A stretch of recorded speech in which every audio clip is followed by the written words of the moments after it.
మీలో వంకాయ కూర అంటే ఎంతమందికి ఇష్టమో ఎంతమందికి ఇష్టం లేదో కామెంట్ చేయండి. వీడియో ఏంట్రా వంకాయ కూర అంటున్నాడు ఏంటి అనుకుంటున్నారా? ప్లీజ్ ఈ వీడియో లాస్ట్ వరకు చూడండి, మీకే ఐడియా వస్తుంది. అంటే రియాలిటీలో చాలా మంది వంకాయ కూరని అసలు తినరు. వంకాయ కూర అంటే వాళ్ళకి నచ్చదు. ఈవెన్ చాలా రోతగా ఫేస్ పెడతారు, వంకాయ కూర చీ అంటారు. కానీ వంకాయ కూరను కూడా చాలా ఇష్టంగా తినే నాలాంటి వాళ్ళు ఇంకా చాలా మంది ఉంటారు. నేను మాట్లాడేది వంకాయ కూర గురించి మాత్రమే కాదు. కొందరు మనుషులు ఉంటారు, వాళ్ళకి నచ్చడం వాళ్ళు ఎవరైనా ఉంటే వాళ్ళ క్వాలిటీస్ నచ్చకపోతే నచ్చినట్టు ఉండాలి. అంతేగాని వాళ్ళని అసహ్యంగా మాట్లాడడం, వాళ్ళని ద్వేషించడం, అంటే ఏదో చాలా రోతగా ఇబ్బి వాడా అన్నట్టు చాలా రోతగా మాట్లాడతారు. సేమ్ వంకాయ కూరని ఎలా అయితే హేట్ చేసే వాళ్ళు ఉంటే ప్రేమించే వాళ్ళు ఉంటారో, అలాగే మీరు వాళ్ళని ఎంత నీచంగా చూసినా వాళ్ళని ప్రియంగా చూసుకునే వాళ్ళు కూడా చాలా మంది ఉంటారు.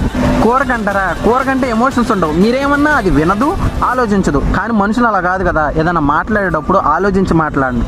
వాళ్ళు బాధపడుతున్నారా, ఎలాంటి మాటలు మాట్లాడుతున్నామని చెప్పి కొంచెం ఆలోచించి మాట్లాడితే మంచిది. నేను ఎందుకు ఈ వీడియో చేస్తున్నానంటే కొంతమంది మనుషులు చాలా సెన్సిటివ్గా ఉంటారు. సో వాళ్ళని ఏదైనా అనేటప్పుడు కొంచెం ఆలోచించి మాట్లాడండి. మాట్లాడకపోయినా పర్లేదు, బట్ తప్పుడు మాటలు మాత్రం మాట్లాడొద్దు. దీని గురించి మీరేమనుకున్నారో కామెంట్స్లో చెప్పండి. సరే మరి, see you in the next video.